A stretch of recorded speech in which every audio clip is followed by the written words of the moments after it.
माई सीएचएससी class को समस्त को स्वागत पिला माने आज एज पर रिवाइज सिलेबस 2020-21 राजनीति विज्ञान गोटे दीर्घ उत्तरमूलक प्रश्न आम आलोचना करवा जोटा कि सिलेक्टेड प्रश्न 2021 एग्जाम पाई भारतीय संघीय व्यवस्थार केंद्राभिमुखी लक्षण ये जो केंद्राभिमुखी लक्षण बा केंद्र बस बहुत शक्तिशाली संघीय व्यवस्था कहले कौन ना संघीय व्यवस्था रे जो क्षमता विकेंद्रीकरण होती किंबा शक्ति विभाजन होती से केंद्र बलशाली आउ से केंद्राभिमुखी बा भारतीय संविधान जो जो शक्ति देती राज्य आउ केंद्र को तो केंद्र ही शक्तिशाली आउ केंद्राभिमुखी जो लक्षण गुड़िक आम आलोचना करवा भारतर शासन व्यवस्था रे एटी प्रश्न पिला माने देख भारत संविधान केंद्राभिमुखी लक्षण वर्णना कर ये जो भारत संविधान केंद्राभिमुखी लक्षण जोटा संघीय व्यवस्था रे आसुची से केंद्राभिमुखी बा केंद्र राज्य ठारू अधिक शक्तिशाली ता उपरे आमे आलोचना करबा भारत रे जो संघीय शासन व्यवस्था प्रचलित से संघीय राष्ट्र लक्षण गुड़िक यथा कौन कौन ना लिखित अनमनीय संविधान दुईटी सरकार केंद्र और राज्य सरकार मध्य क्षमता बंटन और स्वाधीन और निरपेक्ष न्यायालय व्यवस्था प्रचलित मात्र आम संविधान भारत को एक राष्ट्र संघ रूपे घोषणा करना तो कौन अच्छी ना संविधान एक धारा रे भारत को राज्य मानक एक सम्मिलनी बोली घोषणा करा कौन अच्छी ना संविधान व्यवस्था अनुसार केंद्र सरकार को अधिक क्षमता दि जाइए पिला माने ये जो संघीय राष्ट्र आम कहूँ तेणु से गोटे ऐकिक राष्ट्र बोली आम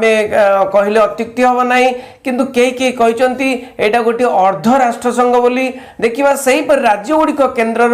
नियंत्रणाधीन होई निजर स्वातंत्र हराई बसचंती से राज्य गुड़िक केंद्र उपरे डिपेंड कर केंद्र उपरे ही निर्भर करके चलुचंती से अध्यापक केसी हुएर भारत को एक अर्ध राष्ट्र संघ बोली कहते आ देखा ये जो अर्ध राष्ट्र संघ कहते ये जो ऐकिक वैशिष्ट्य गुड़िक आम आलोचना करवा आजिकल अनेक राष्ट्र संघ रे केंद्राभिमुखी धारा परिलक्षित होते भारतीय राष्ट्र संघ रे अत्याधिक मन हुए तेणु ये जो केंद्राभिमुखी धारा गुड़िक आम आलोचना करवा तेणु भारतीय संविधान रे थिबा ऐकिक बा केंद्राभिमुखी व्यवस्था गुड़िक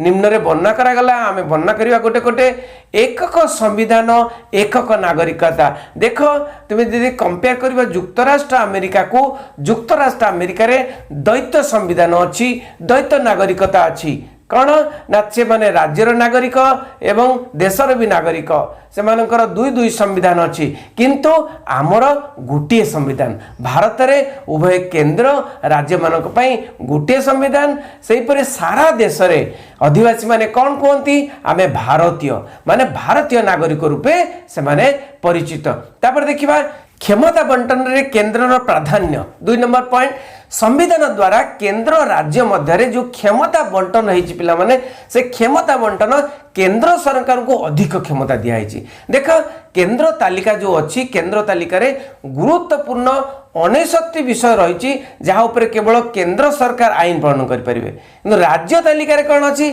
मात्र 61 विषय रही जहाँ उपर राज्य माने आईन प्रणयन करें देख लो कंपेयर करके देख केंद्र तालिका रे अधिक अच्छी ना नहीं तापरे जदि कौन जुग्म तालिका उपरे ओ कौन उभय केंद्र और राज्य सरकार आईन प्रणयन करुले कौन सी जुग्म तालिका जोटा केंद्र और राज्य दीजन जाक मिसिकी आईन प्रणयन करती कौन सी जदि विवाद हुए ताले केंद्र ताले कौन हम ना संविधान व्यवस्था अनुसार केंद्र और राज्य आईन मध्य जदि मत पार्थक्य देखा जाए जो विवाद कहूली ताले केंद्र आईन बलवत्तर रहिबो देखिल केंद्र आईन बलवत्तर रहिबो अमेरिका स्विट्जरलैंड और अन्य राष्ट्र संघ रे अवशिष्ट क्षमता जोटा कि केंद्र तालिका कि राज्य तालिका तापर जुग्म तालिका पर अवशिष्ट क्षमता से कौन अच्छी ना अमेरिका स्विट्जरलैंड अन्य राष्ट्र संघ रे राज्य कर्तृत्वाधीन थिबा बेले भारत रे क्षमता केंद्र सरकार को दि जाइए तेणु अवशिष्ट क्षमता जेते सब केंद्र सरकार को दि जाइए तेणु केंद्र देख केंद्र केते शक्तिशाली केंद्र केते क्षमताशाली ये संघीय राष्ट्र कहले देखिए 3 नंबर पॉइंट राज्य मान को निर्देश राज्य मान को किए निर्देश करे केन्द्र अनेक समय केन्द्र सरकार कौन करे राज्य शासन उपर हस्तक्षेप करी विभिन्न निर्देश जारी करती आ निर्देश गुड़ी को राज्य माने मानिबा को बाध्य होती ताले राज्यर कौन शक्ति रहिला केन्द्र को निर्भर कर चलले केन्द्र शासन को मानिने तापर देखा जरूरीकालीन व्यवस्था जरूरीकालीन व्यवस्था जो रहे 352 356 किंतु 360 352 धारा अनुसार कौन ना भारतीय जरूरीकालीन परिस्थिति केतेबेले ना जातीय निरापत्ता जदि विपन्न हुए सेतेबेले जारी हुए आउ कौन ना 356 धारा जारी हुए केतेबेले ना जेटा कहती राष्ट्रपति शासन आ राज्य रे जेतेबेले संविधान कल बा शासन अचल हुए सेतेबेले 356 धारा कोटी जारी हुए राज्य रे जारी हुए तापर देखिबा 360 धारा रे आर्थिक जरूरीकालीन परिस्थिति घोषणा करा जाए तेणु यही जो तीनोटी जरूरीकालीन परिस्थिति घोषणा करा जाए सेटा किए घोषणा करती राष्ट्रपति घोषणा करती और राष्ट्रपति केवल एक घोषणानामा माध्यम रे यही सब जरूरी परिस्थिति जारी करि परिबे तेणु पिला माने देखि पाउछ तेणु किंतु थरे जरूरीकालीन परिस्थिति जदि जारी हुए ताले राज्यर कोनोसी कर्तृत्व रहे नाही जरूरीकालीन परिस्थिति रे केंद्र सरकार राज्य तालिकाभुक्त विषय गुड़ी को ऊपर आईन प्रणयन करती एवं आर्थिक नियंत्रण मध्य जारी करती माने केंद्र अंडर रे पूरा राज्य आसी जाए तापर देखिए 5 नंबर पॉइंट राज्यपाल केंद्र प्रतिनिधि राज्यपाल कौन ना केंद्र प्रतिनिधि ये जो राज्यपाल क्या द्वारा नियुक्ति होती राष्ट्रपति द्वारा नियुक्ति होती केंद्र द्वारा नियुक्ति होती बहिष्कृत भी होती राष्ट्रपति द्वारा से केंद्र सरकार प्रति आनुगत्य प्रकाश करने स्वाभाविक तेणु राज्य रे राष्ट्रपति शासन जारी तांकरी सुपारिश रे राज्यपाल सुपारिश रे कराउथवारु राज्यपाल को केतेक समालोचक केंद्र सरकार प्रतिनिधि बा एजेंट बोली कही थांती देखल पिला माने तेणु राज्यपाल भी केंद्र अधीन रे तापर देखा केंद्र राज्य को आर्थिक सहायता केंद्र राज्य को आर्थिक सहायता कई समय ना केंद्र राज्य मान को वार्षिक अनुदान प्रदान करे समतुल्य अनुदान प्रदान करे राजस्वर किछि अंश दिए प्राकृतिक दुर्विपाक समय मध्य आर्थिक साहाय्य दिए किए केंद्र राज्य को दिए यही साहाय्य देला बेले केंद्र राज्य मान ऊपर केतेक शर्त आरोप करे से शर्त को मानिबा को राज्य को बाध्य तेणु पिला माने देखुछ केमिति केंद्र शक्तिशाली आउ ए जो कोरोना व्यापीची जो कोविड-19 व्यापीची से समय मध्य केंद्र बहुत साहाय्य राज्य मान को आसुची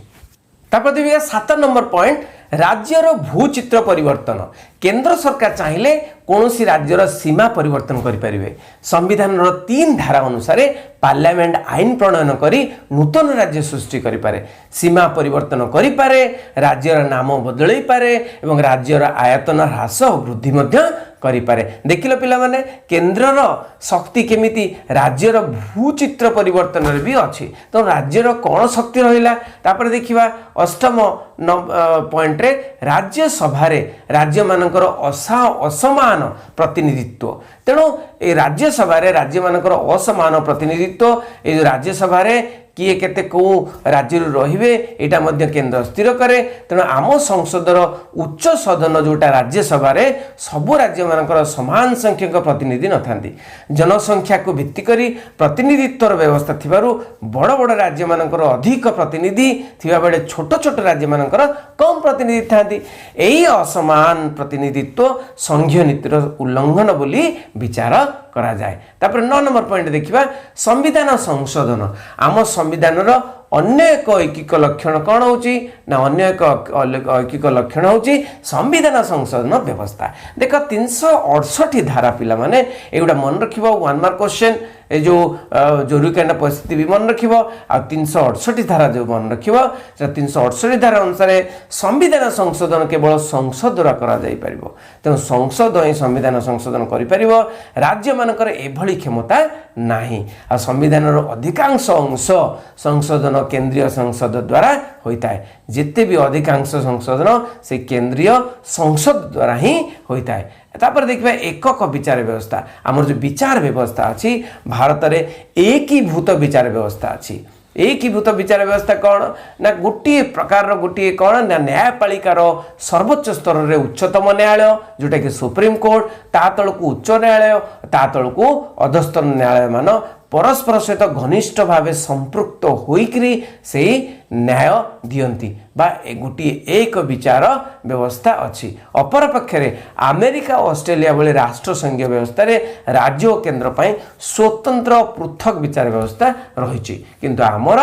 एकक विचार व्यवस्था रही। देखिए 11 नंबर पॉइंट सर्वभारतीय चाकरी सर्वभारतीय चाकरी जिते भी अच्छी से सब केंद्र ही करे। संविधान 312 धारा अनुसार पार्लियामेंट सर्वभारतीय चाकरी सृष्टि करे जमीती कि आईएएस इंडियन एडमिनिस्ट्रेटिव सर्विस बा सर्वभारतीय प्रशासनिक सेवा सर्वभारतीय पुलिस सेवा जोटा कि आईपीएस इंडियन पुलिस सर्विस प्रभृतिर जोग देथिबा कर्मचारी माने केंद्र द्वारा नियुक्ति होती केंद्र प्रति अनुगत्य प्रकाश करती।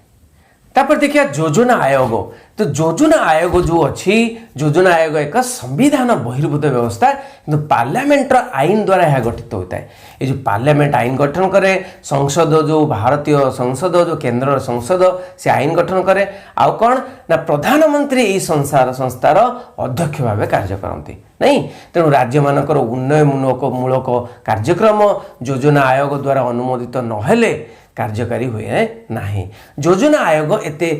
क्षमतार अधिकारी जे यहाँ केतेक महामंत्रिमंडल बोली कहती। तेणु योजना आयोग क्या अंडर अच्छी योजना आयोग रे सीधा सीधा प्रधानमंत्री यार मुख्य। तेणु आउ यार नियम किए ना आईन पार्लियामेंट ही तैयारी करता है। देखुच पिला माने केंद्र केमिति केते केते शक्तिशाली। तापर देखिया अन्यान्य केंद्रीय संस्था तो अन्यान्य केंद्रीय संस्था संविधान व्यवस्था अनुसार जमीती कि निर्वाचन आयोग सरकारी भाषा आयोग किंबा केंद्र साधारण सेवा आयोग किंबा विश्वविद्यालय मंजूरी कमिशन जातीय उन्नयन परिषद आंचलिक परिषद हिसाब रक्षक महासमीक्षक प्रभृति संस्था केंद्र द्वारा गठित हुई समग्र देश पर कार्य करती माने समग्र देश पर कार्य करती और केंद्र द्वारा गठित होता केते बड़ बड़ केंद्रीय संस्था सब केंद्र अंडर अच्छी केंद्र अधीन अच्छी। तेणु राज्यर कहले राज्यर कौन से अधिकार प्राय नहीं जदि जोटा नामक मध्य अधिकार अच्छी। तेणु कहुए जे भारत गोटे ऐकिक राष्ट्र कहले अत्युक्ति हेबा नहीं किंतु संघीय राष्ट्र कहुए क्षमता विकेंद्रीकरण होइछि किंतु समय पड़िले भारत कौन केंद्राभिमुखी